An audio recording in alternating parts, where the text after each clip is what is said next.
Um, ah,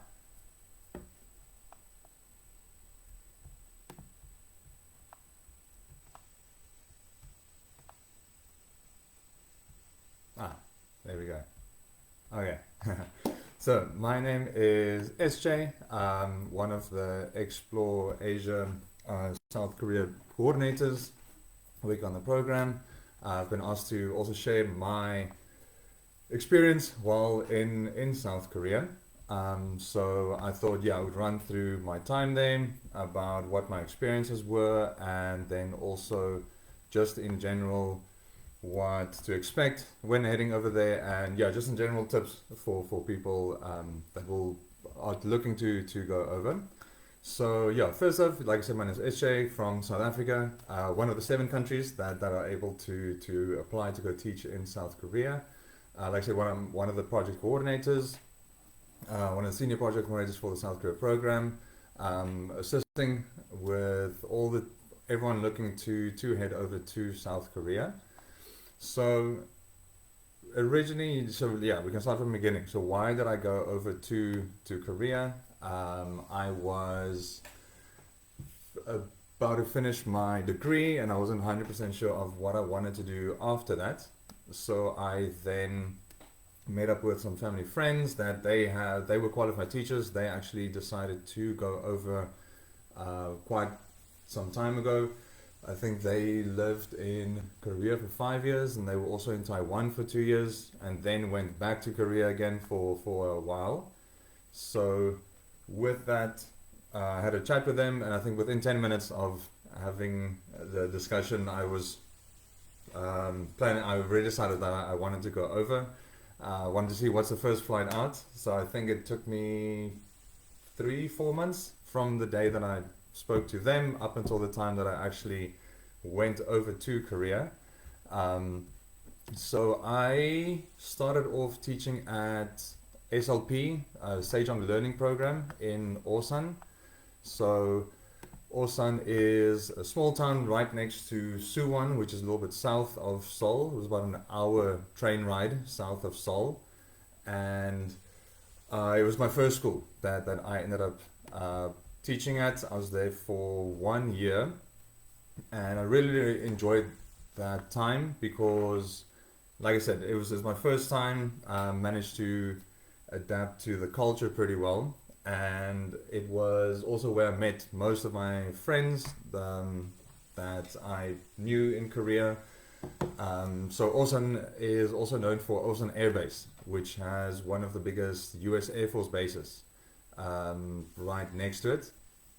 So I originally when I was there, then one of my coworkers, he was from the area, he was Korean American, and he said let's go to Songtan, which is where Osan Air Base is located, and we ended up going there. It was a lot of fun because it's at the gate of the Air Force base, and therefore lots of bars like pool tables. We ended up playing a lot of pool.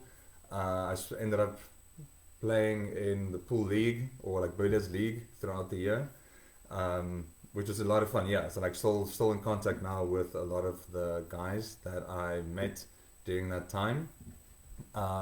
So yeah, so my first year I was at Osan SLP teaching kindergarten and elementary school, which was a great time. I recommend for teachers if they are looking to go over to Korea, their first year to teach kindergarten and elementary school because culturally it's a great experience. You are able to have lunch with the kids, and with that you eat a lot more traditional foods that you probably would not even think of ordering if you were to go to a restaurant. Um, Most likely because you wouldn't be able to read read yet, or like read Hangul yet. But yeah, like culture wise, it was a great time, and also we would go on field trips once a month. Went to places like Everland, went to like the transport museums. Um, yeah, every time there was a national holiday like Hangul Day or any like Independence Days, the day before we would usually stay after school to set up the classrooms so that we can have like a fun day with the kids the next day and like play cultural games. Usually with Chuseok, the school would help to arrange handbook for the foreign teachers. So like traditional clothes, yeah, like traditional present or food and snacks and all that. So yeah, that was great. Um, then so that was my first year. Then my second year and third year, I ended up staying at the same school. So this was called DYB, Do Your Best, Choisun, which was uh, organized slightly different from some of the other franchises in South Korea. So SLP was like a franchise. It's spread out like no branches. The branches don't really have anything to do with each other because it's individually owned. Where DYB was more of a like parent company with branches all around Seoul. We would every couple of months, everyone would get together like with a big seminar. We would have cultural events throughout the year, and we would have like a sports day. We did an amazing race, which was crazy. We were very well thought out. I think it took them a couple of months to plan it, and yeah, it was a really really great time.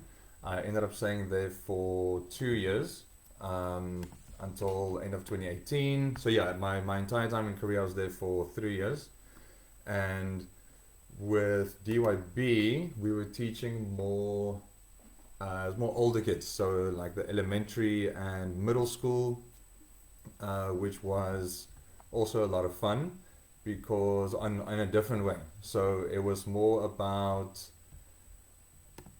the pop culture.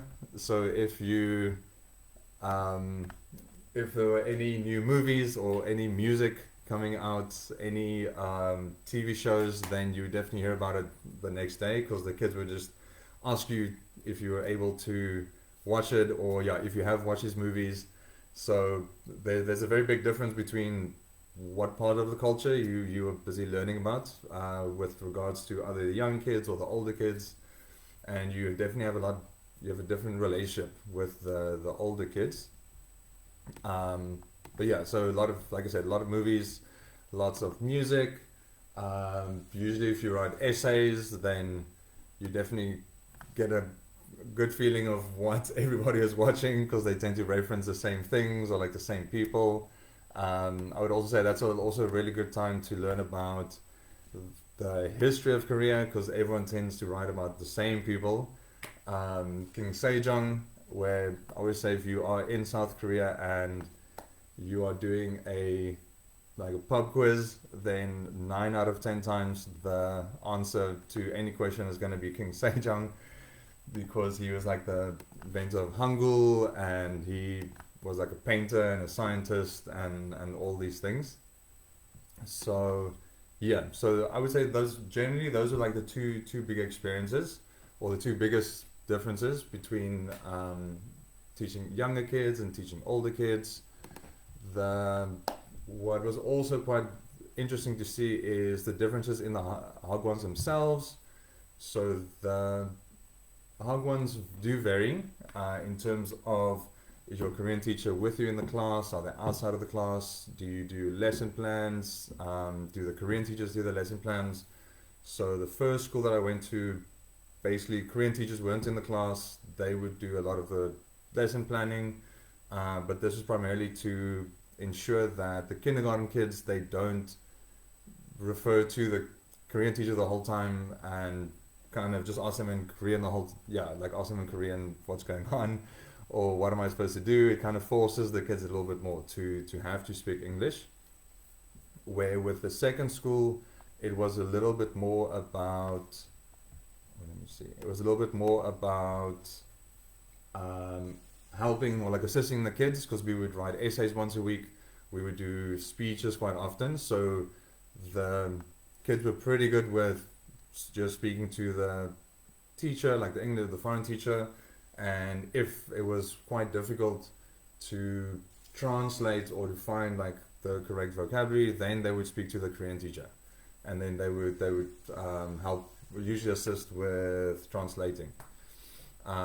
With lesson planning, same thing.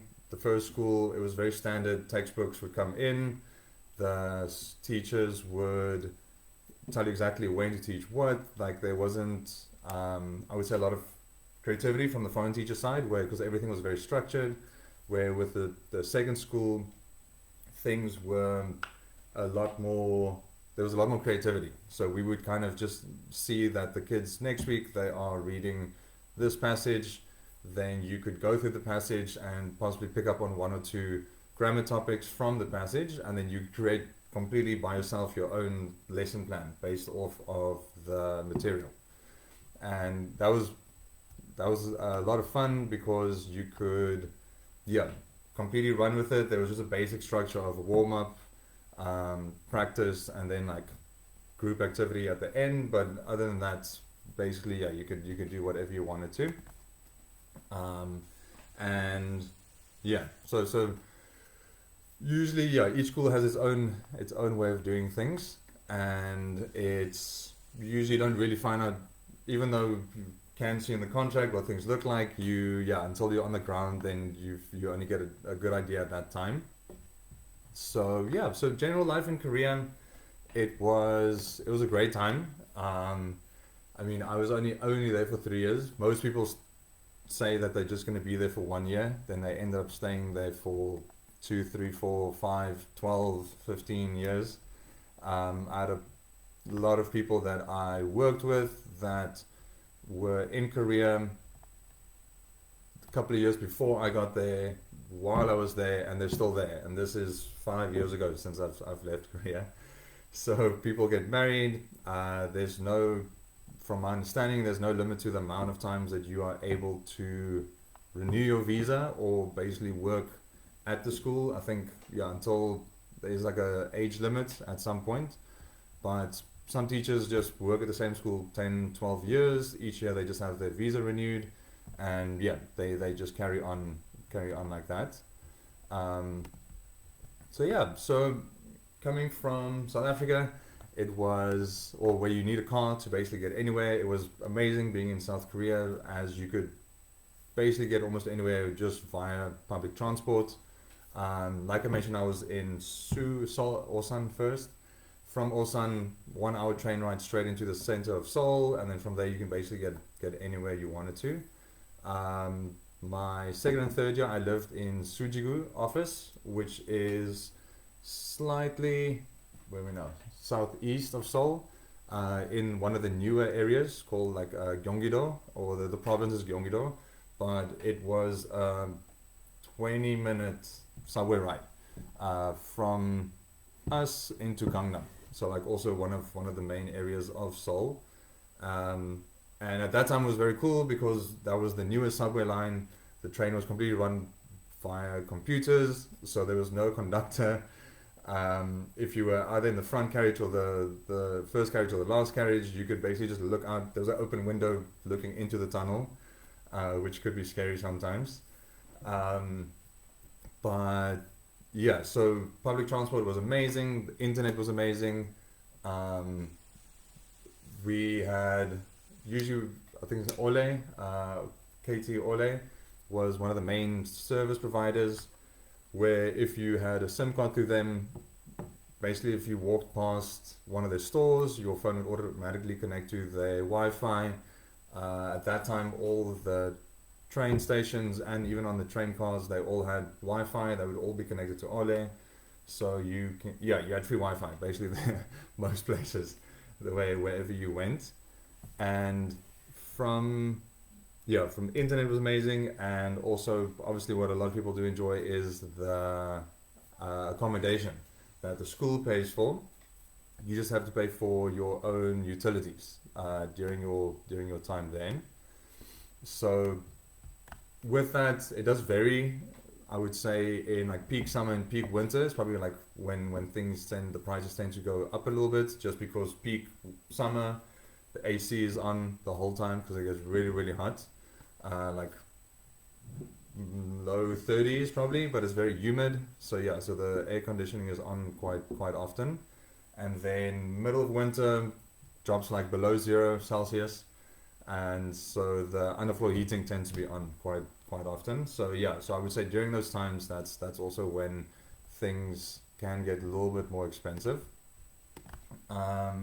And yeah, those three things. And the final thing is, in terms of some of the things that made a very big impression, was the safety in South Korea, as it was something to get used to. I think it took me like 2 months, 3 months just to get used to how safe it was in South Korea, which sounds strange, but it would be that if you were walking around at midnight, on your way to, like, to go get dinner, or on your way back from dinner, and you walk down an alleyway, you think like, oh, you have one or two people behind you, and you turn around, and 9 out of 10 times it was like a high school student on their way back from Starbucks because they were busy studying for an exam, or middle school, or even like elementary. Um, People would drop their wallets on the subway. Someone else would pick it up, run after them, give it to them. I even had a friend that went out one weekend, lost his wallet with his immigration card and credit cards and I don't know what, everything in, and then a week later showed up in his mailbox, because your address is attached always on the back of your alien registration card, with all of his money in, like absolutely nothing missing. Someone picked it up, saw it, mailed it to him, like no issues.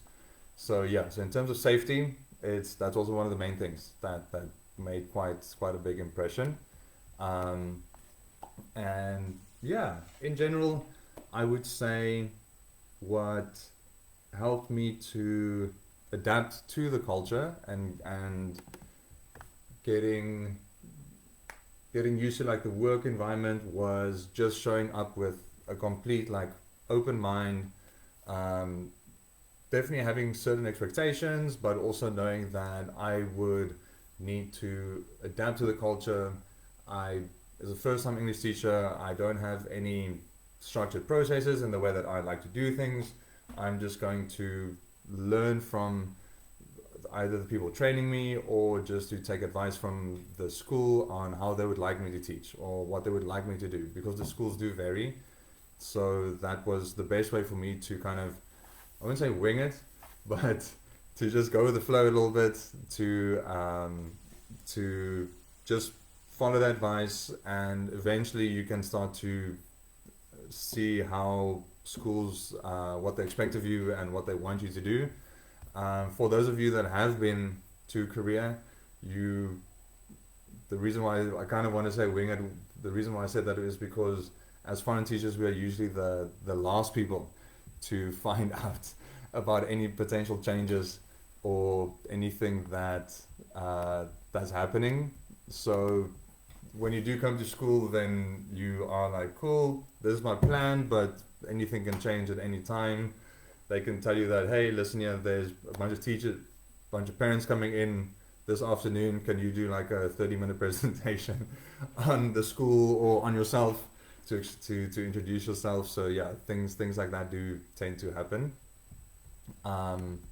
And yeah, I think just being open-minded. I think also just throwing yourself into the culture, going a little bit out of your way to join activities. One of the main things that definitely had the biggest impact on me, even now still, and also during my time in Korea, was that I started doing martial arts when I got there, just because I was like, in Korea, I've never done any martial arts, or so I'm going to try Taekwondo.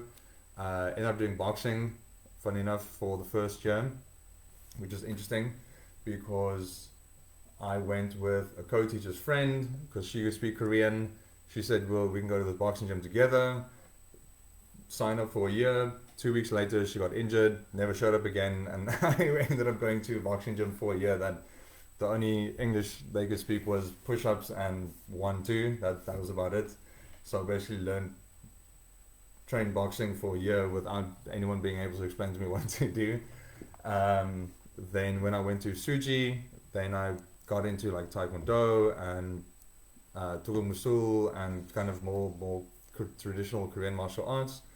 And I would say that really helped. That also helped me to understand the culture better, to also relate to my students better, just because in Korea almost, I would say, all students start off like in kindergarten doing Taekwondo, and I think most of them kind of start dropping off towards the end of elementary. Um, so yeah, so you kind of get a good idea of what kids have gone through and what they've been doing, and also they think it's hilarious if their teachers busy doing Taekwondo. But I would also say that's also where I learned actually the most Korean during my time, just because it's very repetitive with counting, telling someone to stop, start, get ready, like do something faster, do something slower, all of that. So that really helped. And once that I started doing that, like learning Taekwondo, started learning a bit of Korean, then that also helped a lot with my just rapport with my kids, because they would think it's hilarious if you started speaking 2 words of Korean, then they would assume that you're fluent, and it would very quickly turn into them trying to get you to say words, and then it usually ends up turning into bad words that you could ask them very quickly, and they'd be very proudly telling you that yes, I'm trying to teach you bad words.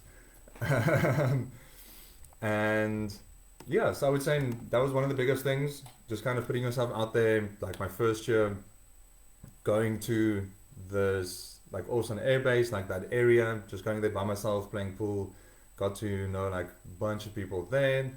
That like I was hanging out with all 3 years during my time in Korea, and then also martial arts. Also, that was kind of more part of the community. You get like invited out to barbecues, and a lot of kids are in high school, so they're also very interested in speaking with the foreign teachers. Um, so that also helped quite a lot. And with that, I would say one of the main things definitely that would have probably helped was focusing more on studying Korean. But I think I was definitely lazy in that department, because I started off just saying I'm just going to be here for 1 year.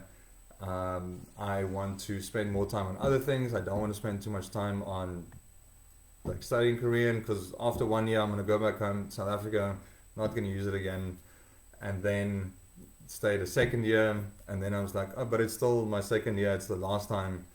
I'm not going to use it.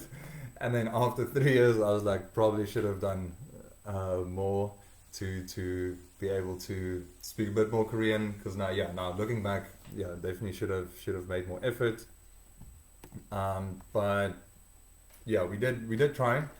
Bought a couple of books, but I would say it is quite difficult. It's unfortunately, you can see some people just picked it up very quickly. Some people struggled with it.